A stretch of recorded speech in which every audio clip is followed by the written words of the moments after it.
तर हाय नमस्कार, स्वागत आहे तुमचं माझ्या मिनी व्लॉगमध्ये. आज मी तुम्हाला आमच्या इथलं अजून एक वादळ दाखवणार आहे. ती काय साधं वादळ नाही, ती आहे चक्रीवादळ.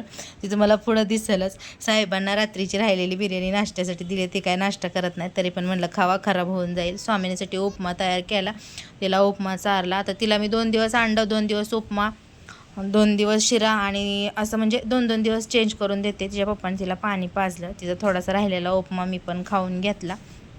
आणि तिचं काय आपलं खेळायचं चाललं होतं. मला आज देवपूजा करायची होती म्हणून पटपट सगळी आज सकाळी लवकरच 8-8:30 वाजता तर माझी सगळी कामं झाली. तिथून साहेब गेले कामाला, माझा स्वयंपाक राहिलेला. म्हणलं आज देवपूजा करून घ्यावी, मग स्वयंपाकाला लागावं. स्वामीनी तर मध्ये करत होती म्हणून ऑकरमध्ये टाकली.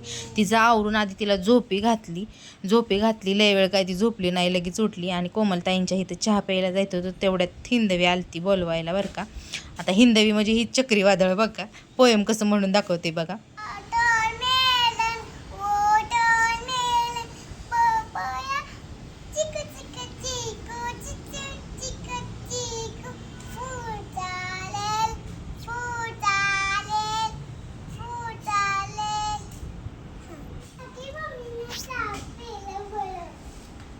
आता ही वादळ काय साधं सुद्धा नाही, म्हणून ह्याला नाव दिलंय मी चक्रीवादळ. त्या वादळाला बी आमच्यासोबत चहा प्यायचा होता. चहा प्यायला बसते नाही तोपर्यंत स्वामीनी उठली, 10च मिनटं झोपली. नंतर काय बाहेर आणल्यानंतर पायऱ्यांवरती चढायली, तिथून आल्यानंतर तिची नखं काढली. तर कमेंट करून सांगा माझा आजचा व्लॉग कसा वाटला. धन्यवाद.